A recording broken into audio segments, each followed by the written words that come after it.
Hi there, this is Josh from Literary Gladiators, and today I am here with a book haul. In a way, this book haul is a bit bittersweet because on the positive side, I went to the book swap in Medford, and they were selling their books for 40% off.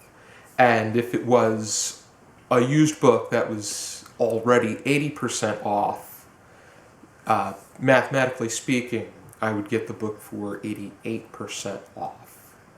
And so it was quite a sale, and I got a nice batch of books. Unfortunately, it was a closing sale. Book Swap in Medford, New Jersey is closing its doors due to many of the common reasons that bookstores are struggling, and that has to do with the rise of e-readers, the rise of online shopping for books, and in a way, online shopping in general. And then also that idea that people are turning to different modes of entertainment. You have movies, television, downloads, music, and memes, and a lot of that flash video. But the hobby and entertainment that comes with reading is just so special and spectacular. And the idea of going into a bookstore and picking out what you want, looking through, browsing, talking with other enthusiasts, there's something very special about that, and it's just sad that it is winding down. But let's get right into the books that I got. I'm going to start with the fiction and then go into the nonfiction. And so the first two books I got from fiction, which I would say go hand in hand, because both of them are from Arthur Hailey. It's Hotel and the Moneychangers. I currently own Wheels and the Evening News. The way that I get, what I get out of Arthur Hailey is that he does for industries and occupations what James Michener does for particular locations and geographical backgrounds and the depth that goes with that. Hotel deals with the happenings that take part in the hotel industry and those that use the hotels, while the Moneychangers deals with the banking industry and all of the ripples that are involved. Probably the work that most people know from Hailey is Airport, and I'm just about positive that it was adapted into some form of visual media. Next thing that I got were two poetry collections. They're more, they seem like they're more literary magazines, but they caught my attention nevertheless. It's a poetry magazine, and it was released by the Poetry Foundation. It seems very basic, but nevertheless, I'm really looking forward to getting into reading these. This is the first issue in the 200th volume, and this is the second.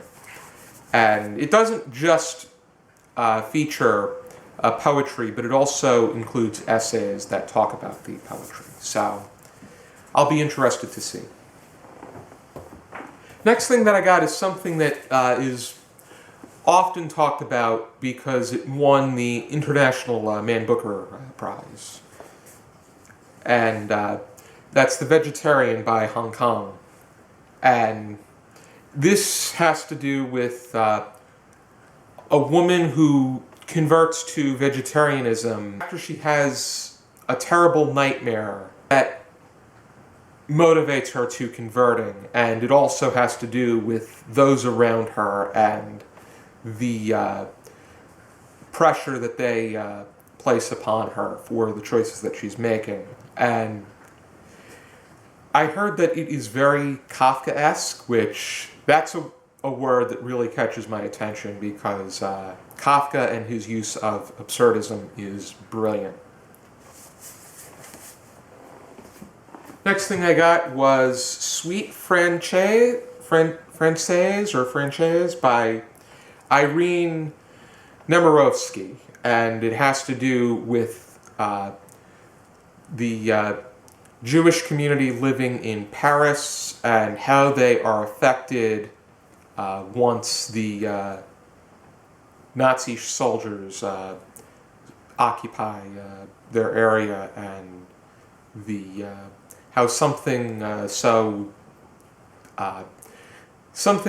a positive tune begins to dwindle down into sadness due to this devastating point in history. And Nemirovsky was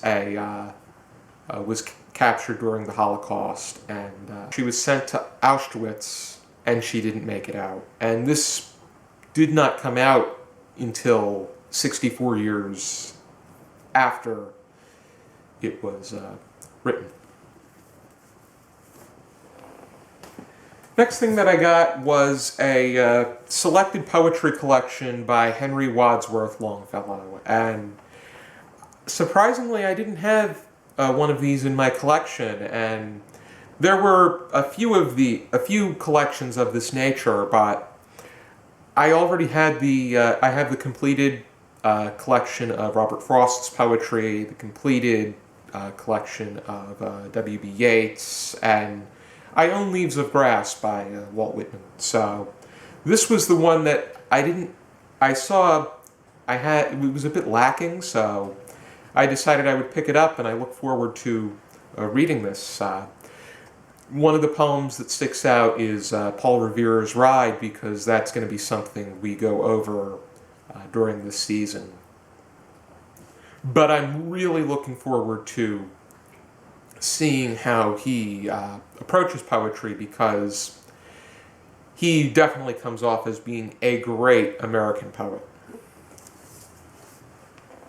And the last book of fiction that I got, that I've been looking to get for quite some time, but have waited it out until it came into a more affordable package, but yet remained in good condition, was All the Light We Cannot See by Anthony Doerr. This, I heard a lot of fantastic things from my fellow booktubers. This is perhaps the book that I was inclined to pick up more than any of them due to booktube peer pressure, and I think that it is going to be worth it. It takes place during World War II, and it follows a blind French girl named Marie-Laure and a German boy named Werner, who is part of the Hitler Youth. And eventually, when Werner makes his way into France, he and Marie-Laure's paths cross, and the story blossoms from there. And I'm really intrigued to pick this up and see what it has in store. And now we'll move on to the nonfiction segment of this book haul. First thing that I got, and it was for a pretty cheap price, is The Travels of Marco Polo. And I'm really curious to look into this, because when Marco Polo made his visit into Asia, much of which was an exploration into China, he really discovered a lot of practices that were that he brought back with him to Italy and we're very familiar with today. And the fact, this is quite a a gem to own, and I really am inclined to look into it and pick it up. The next two, like the first two, go hand in hand, and I think more so because it is a before and after. And that is 1491 and 1493, both by Charles C. Mann. 1491 explores life in America before Columbus's expedition. 1493 explores America after Columbus arrived and the European influence that made its way into the country. And it's quite interesting what was taking place in America before and how a lot had been developed and the effects from the Columbian Exchange. So these definitely go hand in hand, and I definitely want to read both of them, and I'll probably see myself reading them in such a short period of time with one another. Next thing that I got was Pacific by Simon Winchester, and this gives a background about the major events that took place in the Pacific, such as the experiments, the nuclear experiments on the Bikini Islands, and the role that the Pacific Ocean played in all kinds of affairs, whether they be political affairs or cultural affairs. So, this is something that really catches my attention. Next thing that I got is a very noteworthy presidential biography, and it is from David McCullough, the same man that wrote John Adams, and this is called Truman. Has to do with the life and times of Harry S. Truman, our 33rd president, and how Truman came from a modest background and eventually made some of the most crucial decisions that any American president has ever had to make. And this is an all-around biography, and I'm really looking forward to checking this out. I may read John Adams first, but I definitely see myself getting to Truman. And the last thing that I got was also the last thing that crossed my mind, and it was probably the one that I feel is important to my book collection, especially since I'm also looking into cookbooks and possibly putting together hands-on reviews where I cook meals out of them. And that is Mastering the Art of French Cooking by Julia Child, and also by Louisette, Bertholle, and Simone Beck. I would think that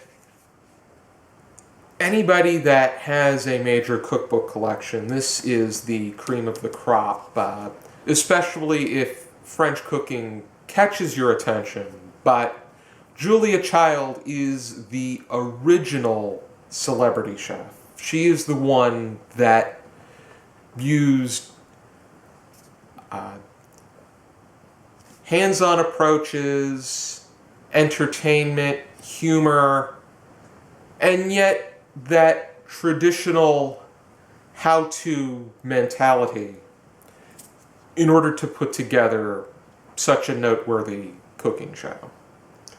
And this is just something that I'm really inclined to check out. There's so many intriguing recipes, and she also explores how to prepare certain vegetables, how to engage in specific cooking crafts, and she talks about key ingredients, especially butter, which people know how much she loved butter.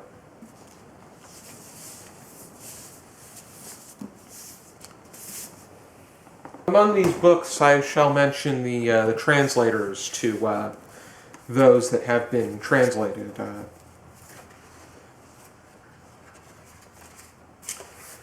The Vegetarian was translated from the Korean by Deborah Smith. Sweet Francaise, or Francaise, translated by Sandra Smith.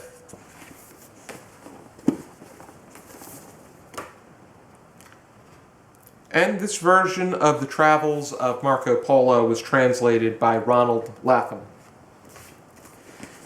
Do a little bit, I should get more into incorporating it right then and there, but I will definitely leave all of the information that you need down in the description. Ready? This is all of the fiction that I picked out.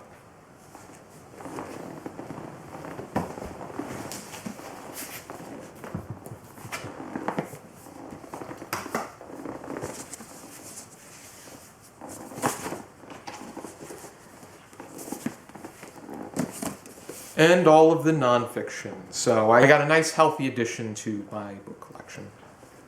Thank you for tuning into this book haul, and I encourage you to shop at as many local bookstores as you can possibly find. And I also encourage you to conduct hauls for these stores so that the whole world knows about them. Thank you for tuning into this video, and as always, I encourage you to keep reading.